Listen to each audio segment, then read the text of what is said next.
29 into the 30s. Okay, I think we'll make a start. Okay, so good morning, everybody. It is the penultimate day of the Blended Learning Festival. Quietly, thank goodness, because I'm knackered. But thank you all for making the effort to join us so early. We really appreciate it. Another full day. A little bit of context for this one. As you'll be aware, when we sat down and developed the principles for online and blended learning at the university, the words active blended learning snuck in pretty early on, and in part that was my authoring, and then got people to bounce off that. And the context for that is I've just had my first year at Portsmouth. I was at Chichester for a long time, but last year I was at the University of Northampton in the business school as head of learning and teaching. And while I was there for that short period, one of the things I did take care of was establishing the university's emerging strategy for active blended learning, particularly in the business school, and then transferring that over. And in the work that I did preparing that, the experience of Northampton in going through their own approach to active blended learning, and also the reports that Northampton produced that chronicled that story, for me were quite influential in helping my understanding of what ABL is and refining that down. So when I knew we were going to do this, I knew exactly where I needed to go. And I'm absolutely delighted to say that Professor Alejandro Armelani, who is the Dean of Learning and Teaching at the University of Northampton, who oversaw that process, has very kindly joined us this morning to talk about his experience. You will find it informative, and it will fit very nicely into the conversations we've had this week about active blended learning. There is a follow-up session after this one where I'm going to go a little bit more detail into it and introduce you to the resources that we've got online. And I'm running a planning workshop for ABL tomorrow. So stick with us because there's more to come. So Ali, thank you very much for joining us. It is a privilege to have you here. And I'm going to hand over if that's all right. No problem. Good morning, everybody. Hello and welcome to the 9 o'clock slot. And the journey towards active blended learning is the focus of my presentation with you today. So I'm hoping to share a few ideas about the experience of the University of Northampton over the past 6 years. It has been an interesting, a rich journey, and I'll be sharing with you some of the highlights of that journey. I hope to be able to achieve these objectives, a bit about the scale and the scope of the transformation process at the University of Northampton, some insights into the frameworks that emerged from our experience. I hope you can reflect on aspects of your practice on the basis of that experience, and think about how and if and how this experience can shape or influence your own practice at the University of Portsmouth. So that's roughly the list of aims that I've got for today. Now, a bit about Northampton first. Northampton is a teaching and employability focused university. The mission of the university is in that big arrow, transforming lives, inspiring change. And the way in which we hope to achieve that is through the 3 areas of focus identified in the bottom right part of the slide, being super supportive for, and by that we mean supporting our learners above and beyond what would normally be expected in a university, being future focused in a highly digitally rich environment, brand new campus that opened in September 2018, and achieving social impact through the change maker principles and ethos, which means identify social problems and do something about them. We are an Ashoka U Changemaker campus, one of the 2 in the UK, and that shapes the way Northampton does things. It shapes the way Northampton operates with its staff and with its learners, as well as across the community. For a bit of further context, the university embarked on essentially 3 big pedagogic change projects in the last few years, before the move and after the move. The active blended learning part, which is the focus of today, represented there in the bottom left, that had to be in sync with a review of assessment at pace and at scale, and both of those had to be in line with a review and the creation of a new framework of graduate attributes. So if you like, what you got there is a sort of constructive alignment triangle, but on a more strategic level. You've got your outcomes, you've got your assessment, and you've got your learning and teaching methods. So that's the sort of approach that we took. Today, we're going to very much focus on the active blended learning piece, which has been the one that I've been mostly involved in from the 3. A concept to get started. There are multiple definitions of active learning. Well, I can hear someone talking. Hello, did you want to ask a question? Can I just ask colleagues to make sure their mics are muted, please? I'm trying to get you on entry. Okay. Just to get started, there are many definitions of active learning, one of which is here on the screen. Active learning involves students in doing things and thinking about what they do. Now, that's an old definition, but it's a very valid definition still today. We use this to guide our thinking, and we used it to shape what active blended learning would look like at the University of Northampton. So doing things is one part of it. Thinking about what you do is equally important. So from there, we have a few principles which are worth sharing with you. We said doing and thinking, but in the context of active blended learning, we could also think about, and I will expand on this a little later, the notion of active distance learning, which itself is a complex blend. It is not a pure element in its own right. Far from it. It is, ADL is a complex blend. The second, perhaps most controversial point that we had some extensive discussions about is content is not king. Context is. And the notion that good learning contexts, in our case through the provision of a new campus, promote quality contact. Now, the new campus at Northampton has no lecture theatres and has no staff offices. And again, I can expand on that later. But this idea that some academics, colleagues of mine, feel tempted to create wonderful high quality content and bombard students with that really is not the focal point of ABL or ADL. What matters is not so much the content, but what students do with the content, how they do it, why they do it, and who they do it with. So that's a key principle that will be revisited throughout the presentation. I think we also need to steer clear of older definitions of blended learning. If you look at literature, starting from 1998, 2000, 2005 and onwards, you will find, well, blended learning is the combination of this and that, or it's a continuum. Well, I think we need to rethink that a little bit, rethink that on the basis of rather more exciting, multi-layered, complex notions that we will partly explore today. Fail to design is to design failure. Fail to plan is plan to fail.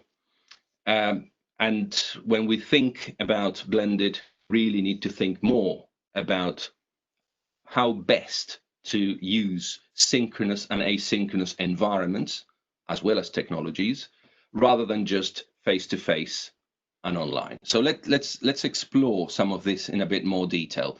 The blended bit. The blend is what has caused so much debate across the sector, and particularly the context of COVID-19. What does a good blend look like, and why is it good? How do we know? If I ask, as I said, if I ask groups of colleagues about the dimensions of the blend, many of the answers will revolve around face-to-face and online. And if there's one thing I'd like colleagues to take away from today is, well, maybe we need to think again. Maybe we need to consider rather more sophisticated views of this. This is one of them, by no means the only one. Dimensions of the blend could include all those things. Yes, there is one in black, which relates to onlineness or face-to-faceness, but that's just one of the dimensions. There are many more, including some of those listed here. For us at Northampton, the yellow one, the employability one, is particularly significant. Mobile versus campus, online asynchronous versus synchronous, individual group. The purple one is interesting because one thing is independent learning, a very different thing is online teaching, and that particularly for colleagues who did not do formal teacher training is a significant consideration. Uploading content is in no way online teaching. That's just uploading content. That's a completely different thing. And we need to consider how these dimensions interact. And I hope that in the next few slides, we can get to the point where we see how these things can work together. If I showed you that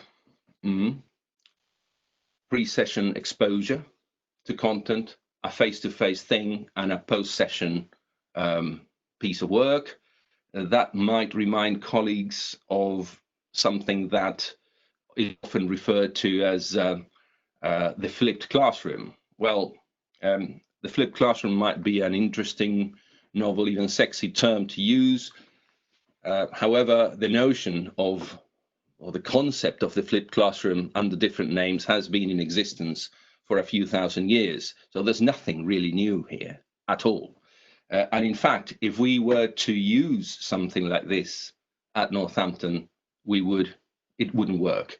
It certainly doesn't work given the profile of students that Northampton attracts. We need to be super supportive. We need to provide rather more than pre-session exposure to content, for example. So there's something missing there.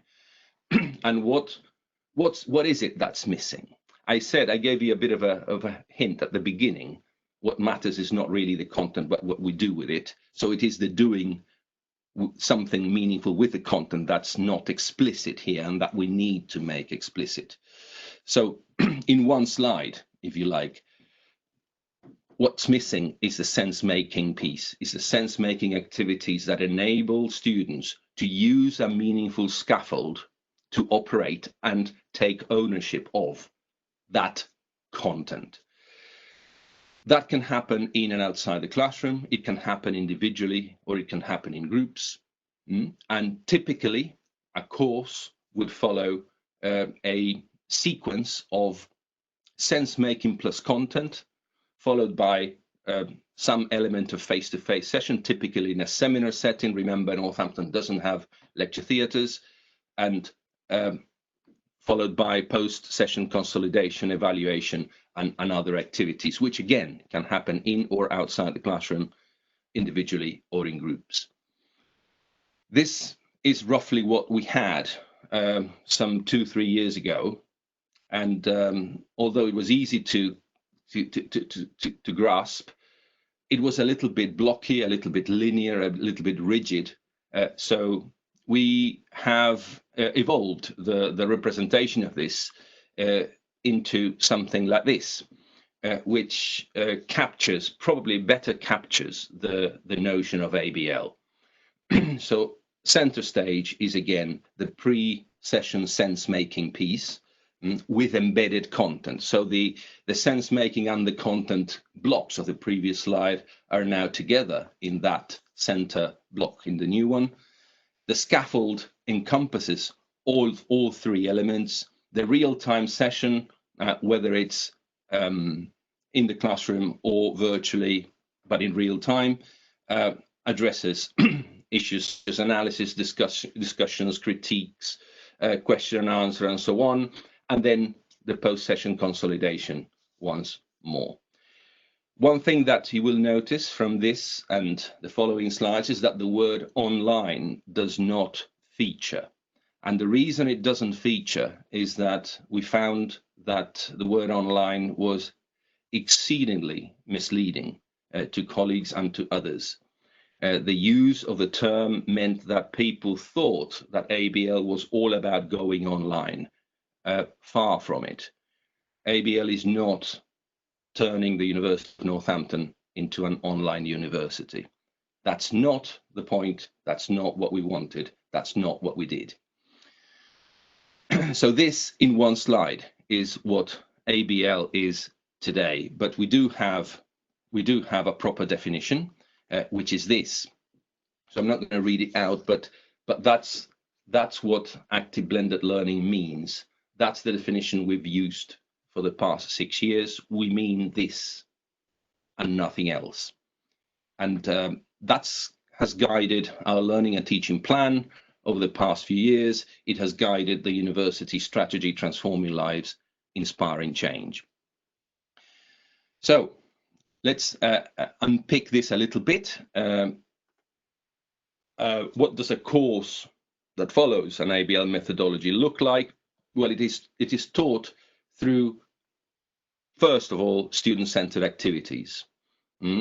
Again, what matters is what students do with the content, how they take ownership of that, who they do that with, how they do it, and why they do it.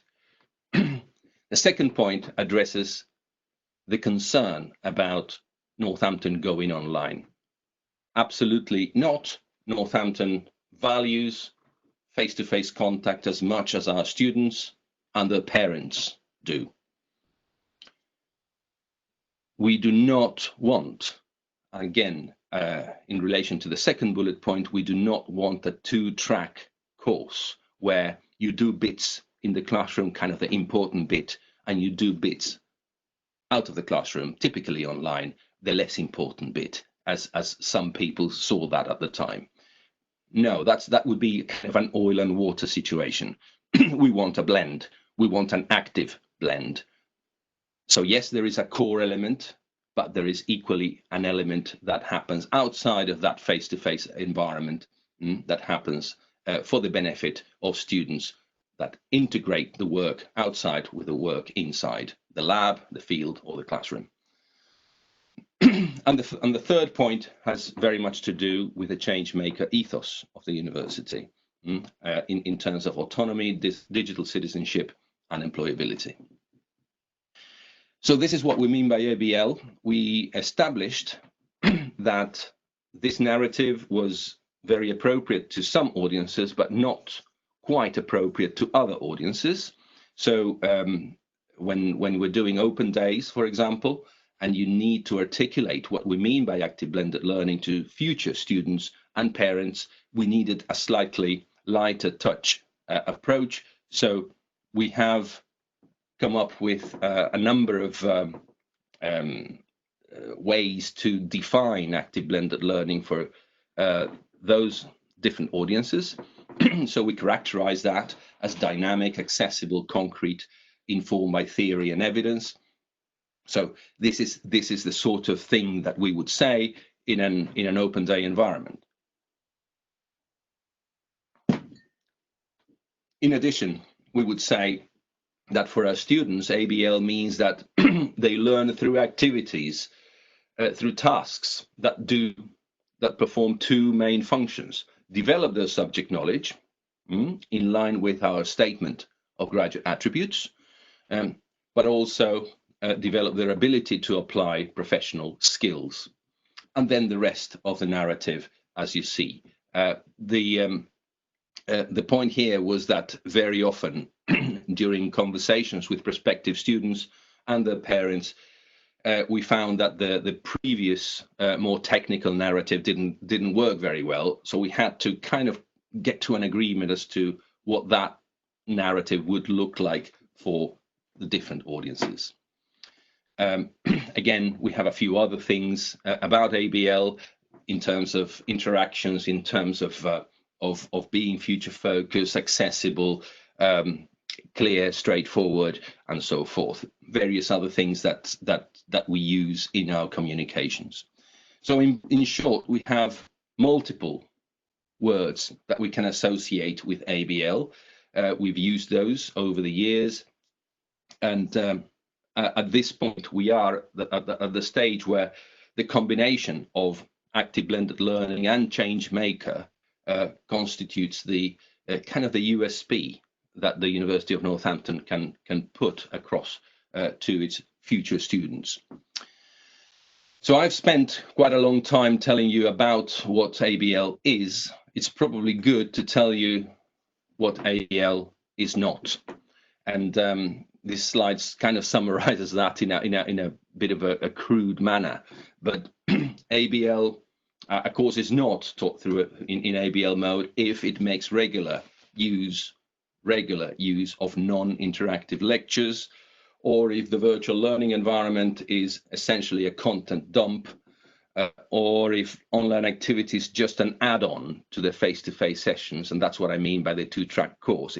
They should not be an add-on. They should be fully integrated with the other pieces of work that constitute part of the course. And the final point is, of course, there's no evidence of systematic enhancement. So that's what we mean by ABL and what we mean when we say what ABL is not. Now, one of the articles that's under review at the moment about the process of change and how we rolled out change across a large institution at pace and at scale revolves around, well, there are multiple ways to engage people in change processes, particularly change processes that affect the day-to-day practice, their jobs, how they do things. And by that, we mean, of course, the institutional culture. So this slide is taken from one of those articles. So we identify two routes between understanding the need for change and deciding on the level of my engagement with change on the right.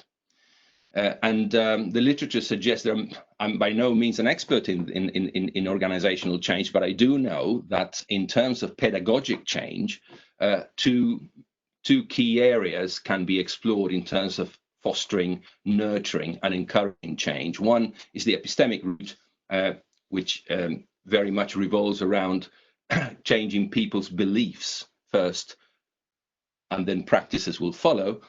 And the bottom one is the pragmatic route, which does the opposite, which revolves around engaging people in changing practices, and then those practices, having been applied over time, inform a change in beliefs. So that's what we actually did at Northampton. We did the bottom bit. We did let's look at practices, let's experiment, let's play with different approaches, and let's hope that those experiences inform how I think as a practitioner, how I think about my own teaching, and how I think about the teaching of the colleagues around me.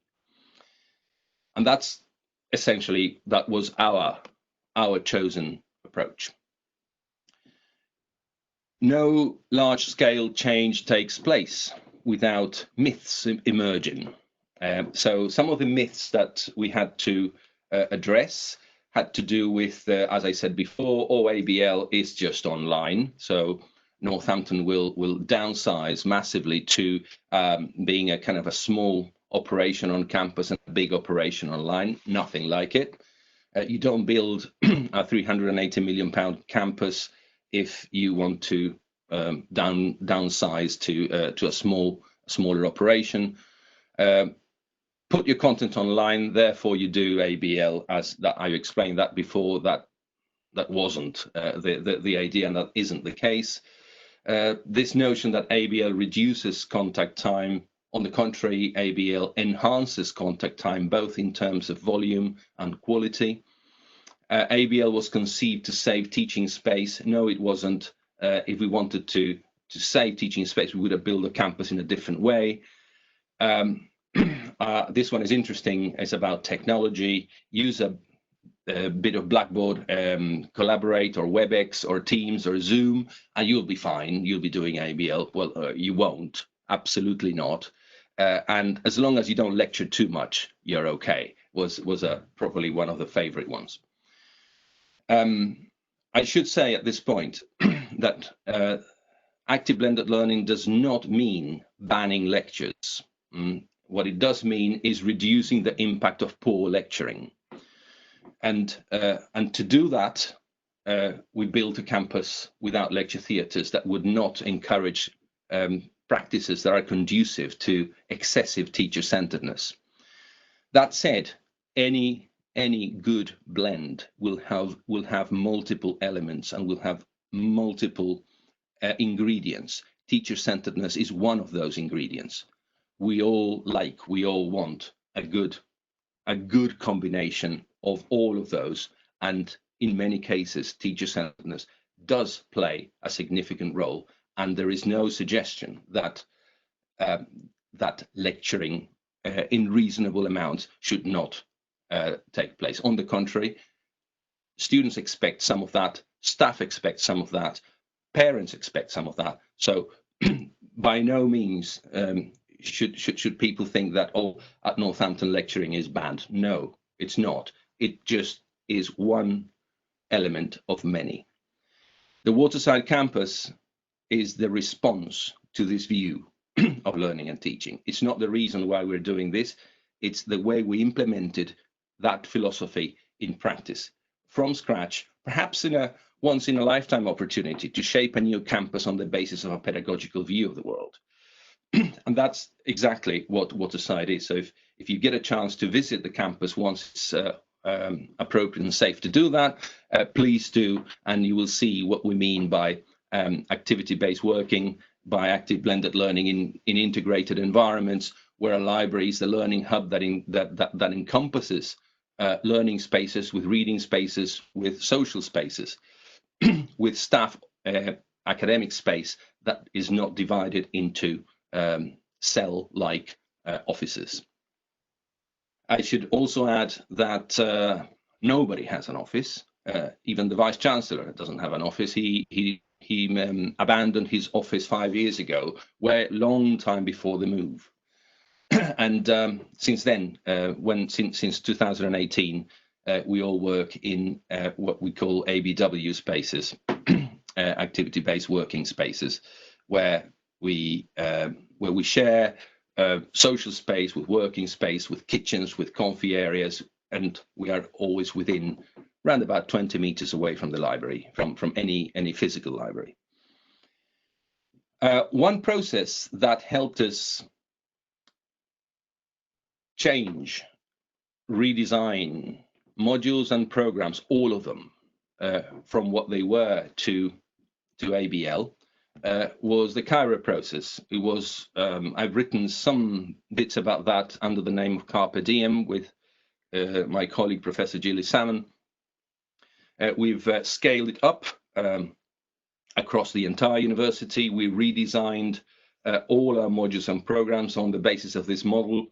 We ran around about 600 Cairo workshops in the period of the last 7 years. Each Cairo workshop takes anywhere between 1 and 2 days, so it's a lot of days of work. So one of the things I did was institute a layer of learning designers, a team of learning designers above the learning technologists that we already had in the institution. And those learning designers had one major thing to do, and that was to facilitate Cairo workshops across the institutions since 2013. that was the primary focus. That still goes on as other changes to programs take place, whether it's to assessment that go through change of approval or revalidation or other quality processes. Cairo process is a mandated process for all of these. Another aspect of interest for today's session, I thought, was what have been the enablers and the barriers to the implementation of active blended learning. And this again is captured in another article that is currently under review.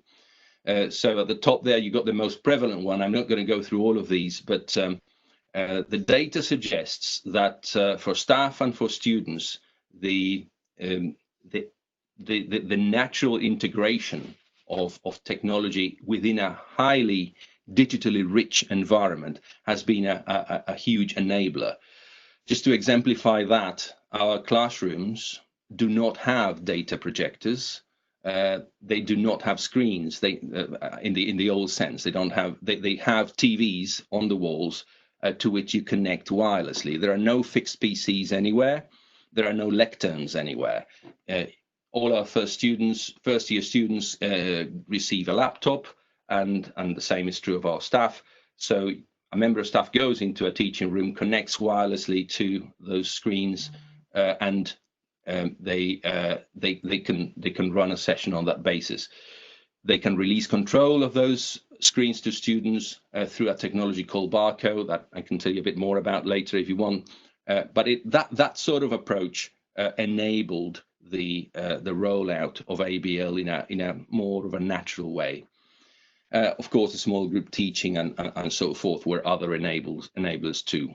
Barriers. I should point out that ABL is not the silver bullet that resolves the student engagement problems. It helps if ABL is done right and the right level of motivation is there and the quality of teaching is there, then student engagement goes up in relation to pre-session, during session and post-session activities, yes, but it doesn't fully resolve the student engagement with learning issues. In fact, many of our students continue to think that well, they expect lectures, they expect to sit back and be taught. Well, ABL is hard. ABL is hard for all concerned. ABL is hard for the students. ABL is hard to plan and deliver for the tutors. And of course, that means doing more work, doing things and thinking about the work that they do. That continues to be problematic, and we are still refining techniques and approaches to get it right. The second one, briefly to mention, inconsistency in teaching practices, refers to Professor X does that, Dr. Y does the other within the same subject area. Why do they not operate in similar ways? Why does that person do these wonderful activities and this other person bores me to death by reading off PowerPoint slides? That sort of thing is what I refer to by inconsistency in teaching practices. And there are many other things there listed as well.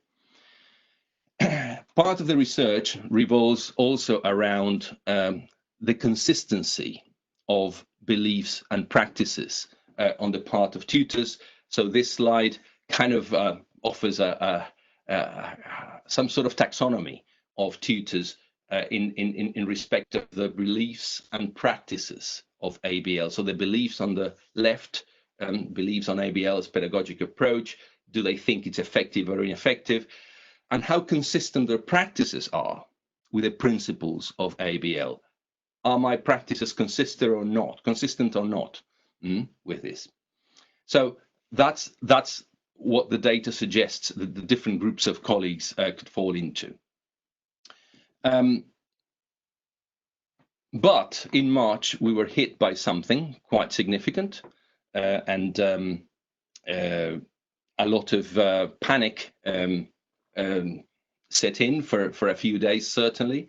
But what I would say is that the huge amount of work done by colleagues in the past 7 years around active blended learning meant that Northampton was in a pretty good position to jump to fully online teaching, or that term that I don't like very much, which is emergency remote teaching. Well, yes, it was emergency. Yes, it was remote, but it is now pretty much business as usual for Northampton and for many others. So this amount of wonderful work done over many years put colleagues in a good position to deliver excellent courses since the 20th of March, which takes us to what we mean by active distance learning. And that's a very similar definition to what I shared with you earlier in the field of active blended. Well, active distance is essentially the same principles with one difference. There's no campus-based elements, of course. Active distance learning is itself a complex blend. This is a lesson plan. One of the workshops that we put in place during the pandemic was planning for active distance learning, and and this notion of integrating synchronous and asynchronous activities even within a short session was quite helpful. This is, I mean, for those of you who have been formally trained as teachers through a PGCE or otherwise, you will find this quite standard. But for many of my colleagues who did not or who do not have that training, a simple tool like a lesson plan was a bit of a revelation, was a bit of a, oh wow, this is a tool that can really help me on a practical level on a day-to-day basis. And this sort of thing, sort of quick, highly practical workshops that were developed during the pandemic help people plan, structure, and run the courses effectively. One of the things I'd like to invite you to think about is where would you place Portsmouth's response to COVID-19? Was it primarily responsive reactive? So something happened and we do something about it. Was it more developmental incremental, meaning we'll take this opportunity to generate cultural change over time, but slower? Or was it radical innovative in the sense that the circumstances were extraordinary, we will do extraordinary things about it, and highly creative ones? Where would the response sit? And of course, these interact in multiple ways. They interact as shown there, but ultimately, colleagues, what matters is that we tried, certainly at Northampton, to shift whatever was an innovation that worked, move that innovation to the mainstream, from innovation to the mainstream, from the periphery to the core, if we had evidence that it worked. Now, just to wrap up, a few key takeaways. Just on the avoid side, avoid just replacing face-to-face seminars with real-time sessions. Avoid using synchronous sessions mainly to deliver content, and avoid using materials with no scaffold. So, for example, avoid read that, watch the other, come back next week. Those are the things we need to really avoid. Start or continue planning your teaching, using synchronous sessions, not to deliver content, but for motivation, for tutorial support, for group cohesion, for generating a sense of belonging. That's what synchronous sessions are good at. Blending synchronous and asynchronous, even for short sessions. Play with those two things rather than campus off campus. Use sync async as the starting point. Let's apply what we've learned over a century or longer of distance learning research. And let's think about scaffolds in context, not just the content. To conclude, this is going back to my earlier slide of the 3 areas of focus: super supportive, future focused, and social impact. Within that, we call this the bezel model. We have the ABL, the change maker, and the bit that I haven't talked about today, which is the integrated learner support model. Huge investment in offering students a wide range of support structures with a single point of contact. And that ILS is the 3rd component of what we would refer to as Northampton's USP, with transforming lives and inspiring change at the heart of it. With that, Andy, I will stop, and I will invite you to perhaps summarize some of the questions or some of the comments that we can discuss with the group. So over to you, Andy. Ali, thank you very much. Colleagues, I hope you found that as informative as I did. I'm certainly going back and tweaking some of the resources. Ali, brilliant. Just to, in context of that, colleagues, Ali mentioned about planning resources. We have created some planning resources for you. Please come to my planning session tomorrow for ABL. There is a follow-up session at 10 o'clock that I'm running. I think Ali might be joining us. If anybody wants to spill over into that to continue the discussion, be more than welcome. I have some questions. Let's see, go through the chat. So if anybody's got any comments into the chat, or if you'd like to put your hand up and ask a direct question to Ali as well, let's do that. I'm going to start with Jim. What if Dr. A and Dr. B teach the same thing, but Dr. A uses ABL, but Dr. B gives fantastic, inspiring lectures? How do you address that? Why are they different? Question. Dr. A and Dr. B will want to keep the best practices and the practices that engage students in place. There is no suggestion that we need to change Dr. B's practices and switch Dr. B from running inspiring lectures that everyone loves, including himself or herself, into something that maybe Dr. B is unhappy about. So ABL and the change process wasn't about changing everything, even the good things. It was about lifting the threshold. It was about enhancing practice. As I said, every good blend has multiple components in it. While it is true that Dr. B would have had the space to do lectures in the proper sense of the term to large groups on the old campus, the new campus doesn't offer that. It offers much smaller rooms, average size 30, with a few bigger rooms, but most of them around about 30 in capacity. So would it be possible for Dr. B to repeat those lectures over and over again to small groups? On the one hand, no one will stop people from lecturing to a group of 10 people, to a group of 10 students. But is that what Dr. B would want to do? Certainly we do not police that. We do not performance manage people who do that. Far from it. Agency remains with our colleagues. Agency remains with the tutors.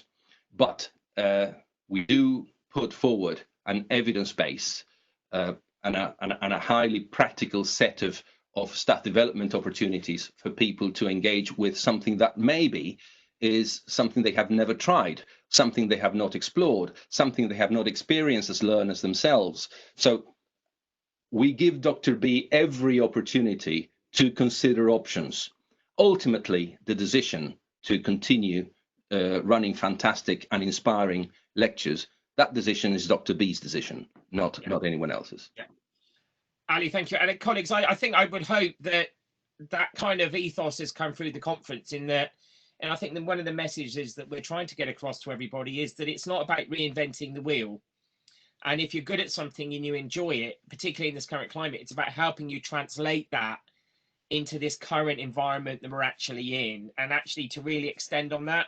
And I think the feedback we're getting from colleagues is that we are upping the level of thinking. And I think the point is that ABL is, I think Ali made the point quite correctly, that ABL is hard. It does take a little bit of design planning. And again, the set resources that we have created are designed to help guide you through that process. And I think if you can get that planning right from the start, it gives you really firm foundations to go and be experimental and actually have a bit of fun and creating some engaging content. And Anna's put the scaffold context for learning development. Absolutely. I think that's critical to the kind of message that that we're giving. Rebecca, exceptional. How would you brief the architects and design team regarding the ways you wanted to embed this learning into your physical environment? Okay. I'm going to add another one on there if I might. And I think just a related one to that is, how do marking tasks fit into the no individual office setting? Okay. How did you brief the architects? We told them, I told them, amongst others, I told them what ABL looked like, and this was a few years ago, so it might have been a little bit different from my talk today, as we learn over time. But we told the architects exactly what we wanted in terms of student interaction, time on task, student-centeredness, and we wanted a new estate that reflected those principles and offered a highly personalized environment, rather than 1 to 200, 1 to 30. And yes, this is an expensive model in terms of teaching hours. Yes, this is predicated not on cost savings, this is predicated on teaching quality. So we told the architects that that's what ABL was about. What they needed to know is ultimately, how do we integrate small teaching spaces with academic workspace without individual offices, integrate that with private confidential meeting spaces for individuals and small groups, how we integrated that with social space and reading space. And discussions went on for a good 2 years before a model emerged. We went from 36 buildings to 3. Yes, the 3 ones are quite big, but we could not continue to, we could not sustain the maintenance and the insurance and the heating and the cleaning of 36 buildings on the old campus. We had to do something about that. And that was the opportunity to use this something new to reflect a view of learning and teaching that follow the principles I discussed today. That's what I told the architects. That's what I said to them. Look, we need spaces that reflect this. My colleague, the head of the library, Chris Powers, was absolutely inspirational in that process. His views of what he calls the learning commons, that his views about how a physical and a virtual library can operate in conjunction with all the teaching spaces and areas that I had in mind. That's what sealed the deal in terms of the learning hub, which is one of the flagship building of the new campus. So that's in relation to the architects. Now I forget the other bit of your question, Andy. Marking, activities like marking, where you need a little bit of space and quiet. How does that kind of operate in that kind of space environment? Right. When you want to do marking, or indeed any other activity that requires confidentiality, there are multiple ways of addressing that. If you don't want to do it within an open plan environment, which is staff only, but people could be walking behind you, you can either book the small private confidential rooms, of which there are many everywhere around the campus. You can use any of the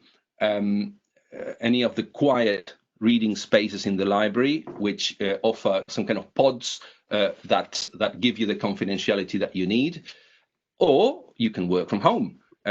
As evidenced in the last few months, people can be highly efficient in working from home, and they can do many of these activities in that way. The university provides the kit for working from home, and a lot of people have gone down that route when it comes to marking. And Peter asked just on that one, is the booking system at Northampton real time? You mean the room booking system? Peter, I'm assuming yes. Yes, Tell me if I'm wrong. Yes, it is. It worked in real time. We had, as we did with many other things, we had a lot of hiccups when we just moved. That was one of them. The system wasn't working right in a few cases. The booking system, the timetabling system, allocated groups of 30 to rooms of 20, and that was a problem. There were errors, and we learned from them. Now you can book in real time. I can now book a room for the next 20 minutes, and that's very, very easy, and that part of the system works really well now. That sounds amazing. I think there's a field trip coming. I'll book a coach when it's over, and we will come up to Northampton to the day and see you. So book now, colleagues. I have no idea when we'll be doing it, but it sounds like a day out. When I was at Roehampton, I actually had quite a large budget to set up some spaces at Roehampton, and it was really interesting talking to the estates people, because they're not academics, and there's an estate perspective on one thing, and then there's a learning and teaching perspective on the other. One last question, because I'm conscious of the time, guys. I've got to run into the next session at 10. Okay, so Gemma, thank you very much. I'm going to take this one. Are there any recommended sense-making activities that have received positive feedback from students? Yes, of course. We would be in serious trouble if there weren't. Yes, many of the activities that we design in the Cairo process, in the Carpe Diem process, we just bear in mind that those workshops revolve around building scaffolds, building storyboards, and taking bits out of the storyboard to create meaningful, context-sensitive activities. The vast majority of those activities are successful, they work, they engage, and they integrate work done inside and outside the classroom. They follow, roughly, a particular template that has been adapted and tweaked over time, and every tutor adjusts and manages as they see appropriate. But a starting point, again, was the eTivities template by Gilly Salmon again, but that has changed over time many times, and that has been adapted by multiple tutors in different ways. The way they look varies significantly from module to module, from discipline to discipline, but ultimately we roughly follow a structure. We roughly followed a highly flexible template. And those activities that we designed during Cairo provide a starting point for tutors to design other activities.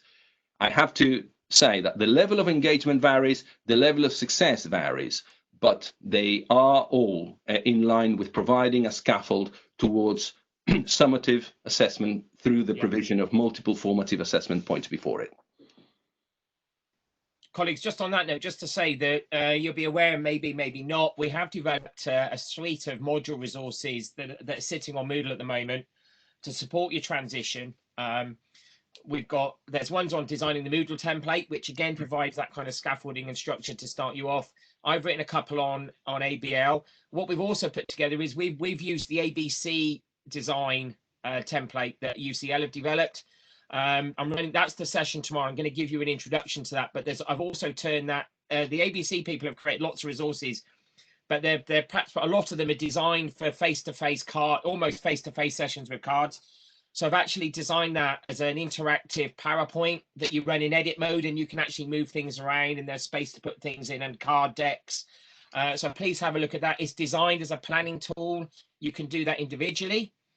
Or you can actually put it online, and you can actually use it as a collaborative tool. Because I think somebody mentioned the point about communication, dialogue, and team approach. I think that's inherent to kind of like where we got to go next. Colleagues, I'm conscious of time. I need to get into my next meeting. If you'd like to come over into the 10 o'clock, you'll be very welcome. Ali, can I just say a massive thank you? The feedback I'm getting is amazing. It's a great start to the day, but it really reflects, I think we're heading in the right direction. It reflects, I think we've picked up a lot of similar things. We're doing things, of course, a little bit differently, but inherently, I think the DNA is the same, and I think we're all heading in the same direction, just with that Portsmouth tweak on it. Mm-hmm. So thank you for your time. I really do appreciate it, and thank you everybody else for coming. Thank you. And it's online. It'll be recorded. just to say that we are working on putting the videos up and PowerPoints over the next couple of days. So if you've missed anything, please dip back into the website. And on the website this morning, I've added a link on the homepage to feedback, not a formal feedback mechanism, but a more, have you been inspired? Have you been challenged? Have you been overwhelmed? ? We'd like to hear your stories about what the festival's done for you and how it's perhaps informed your practice for September. But we'll see you later on, guys. Thank you ever so much for coming. Ali, I'm going to sign off. If you'd like to come into the next one, you'd be very welcome. Thank you very much. I'll see you there in a few minutes. Okay, thank you. All the best. Bye.